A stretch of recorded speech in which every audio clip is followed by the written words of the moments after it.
अस्सलाम वालेकुम एवरीवन। तो आपकी खिदमत में हाजिर हूँ एक नए व्लॉग के साथ। तो इस बार हमारा प्रोग्राम बना है जिरगढब जाने का। वैसे तो हमारी रवानगी 12 बजे होनी थी, लेकिन खुदा खुदा करके 4 बजे हम निकल पड़े। हम 8 बंदे जीप वाले अपना सामान बांध कर जिरगढब की तरफ रवाना हो गए।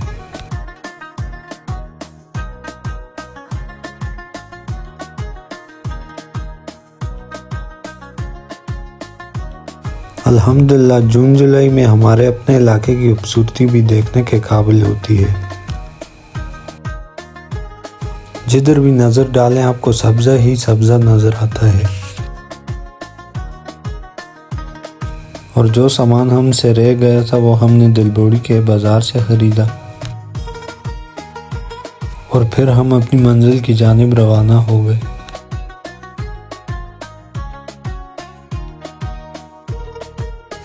काफ़ी अरसे के बाद हम सब की इस तरह की गैदरिंग हुई थी, लिहाजा सब बहुत खुश थे।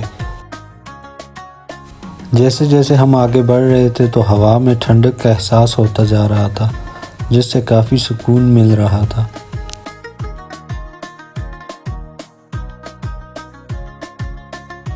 सकलेन भाई और अरसलान ने भी हमें रास्ते में ज्वाइन किया। गाड़ी में जगह कम होने की वजह से उन दोनों ने बाइक का इंतखाब किया। साथ साथ आप हमारे इलाके की खूबसूरती को एंजॉय करें।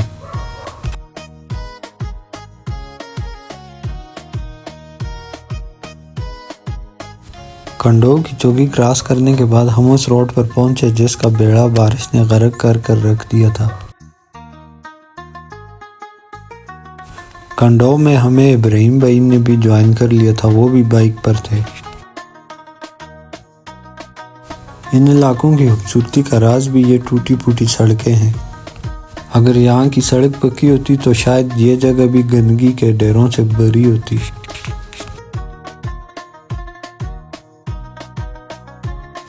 जैसे जैसे हम ऊपर जा रहे थे उगी का नज़ारा मज़ीद खूबसूरत होता जा रहा था।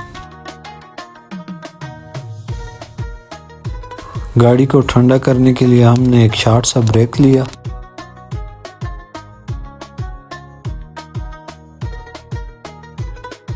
नीचे कच्चे घर की छत पर कुछ लोग खाना खा रहे थे। हमें देखकर उन्होंने एक छोटे बच्चे के हाथ हमारे लिए खाना भेजा।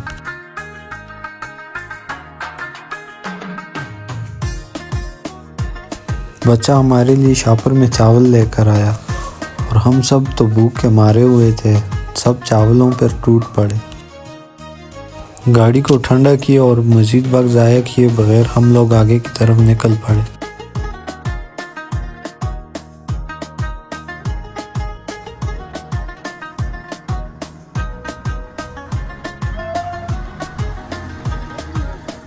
जैसे जैसे हम आगे जा रहे थे तो खूबसूरती में मज़ीद इजाफा होता जा रहा था।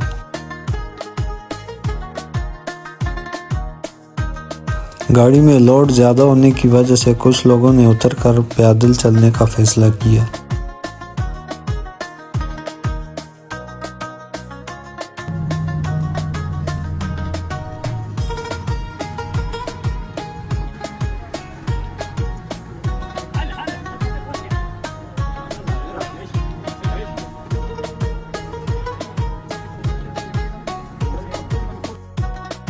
हमें बादलों में गिरी अपनी मंजिल दूर से नज़र आ रही थी, लेकिन उस तक अभी भी काफ़ी वक्त था।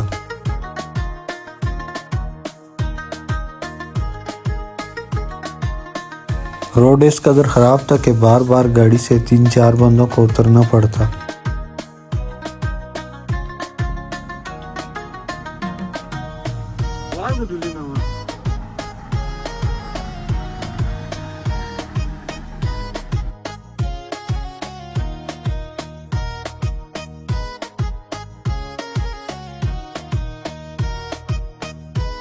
रास्ते में चश्मा देखकर हमने गाड़ी भी ठंडी की और अपनी बोतलें भी पानी से भरी। ना चाहते हुए भी हमें रास्ते में काफ़ी देर हो गई। 8 बजे के करीब हम सब जिरगढब पहुंचे।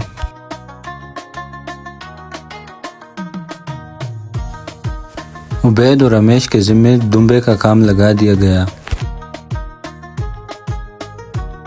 इस्माइल भाई ने दुम्बे को हलाल किया और सफाई में लग गए। मैं और वकार लकड़ियाँ काटने के लिए करीब जंगल की तरफ निकल पड़े। काफ़ी अंधेरा होने के बावजूद वकार ने बड़ी महारत से दरख्त पर चढ़कर लकड़ियाँ काटी।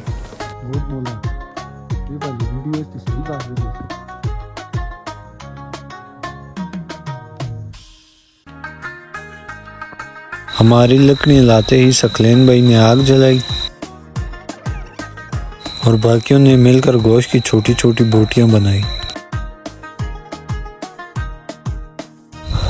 और फिर पकाने का काम स्टार्ट हुआ। कढ़ाई तैयार होते ही हम सब खाने पर टूट पड़े। खाने से फारिग होकर कारी वकार ने अपनी ड्राइवरों वाली चाय बनाई और साथ साथ मौसीकी की एक अच्छी सी महफिल हुई।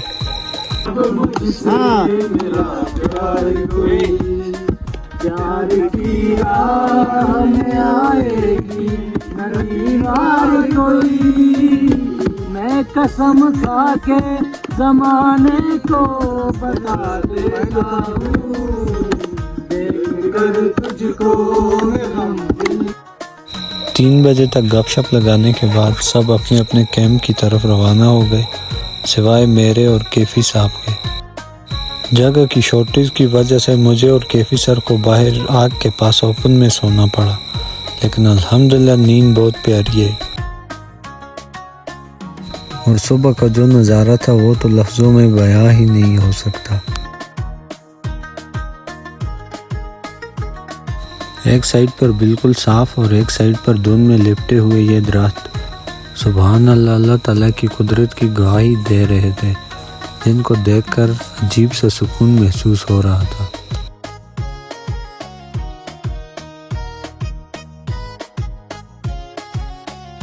कारी वकार चाय बनाने की तैयारी में लग गया। इस्माइल भाई ने आटा गूंदा ताकि ताज़े पराठे बनाए जाएं और सब अपने अपने हिस्से का काम पकड़कर नाश्ते की तैयारी में लग गए।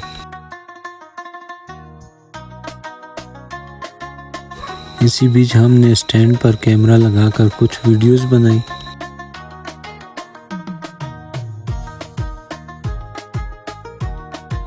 और फिर नाश्ता तैयार हुआ तो सब ने मिलकर एक जगह पर नाश्ता किया।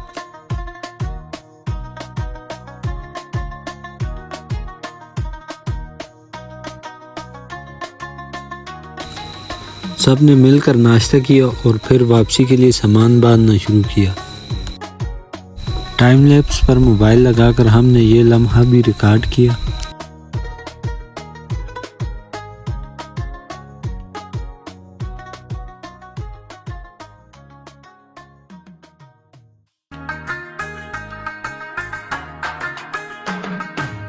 जीप से लोड कम करने के लिए मैं, उबैद, फिरोज भाई और रमेश एक शॉर्टकट रास्ते से पैदल ही निकल पड़े।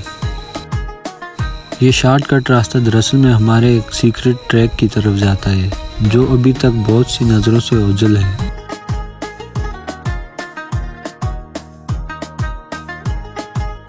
इस ट्रैक पर वो नज़ारे हैं जिसको देखने के लिए लोग यूबिया नेथेगली जाते हैं, मगर ये वाला ट्रैक पाइपलाइन ट्रैक से भी ज़्यादा खूबसूरत है।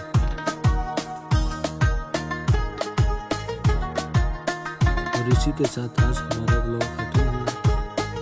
इंशाल्लाह मिलते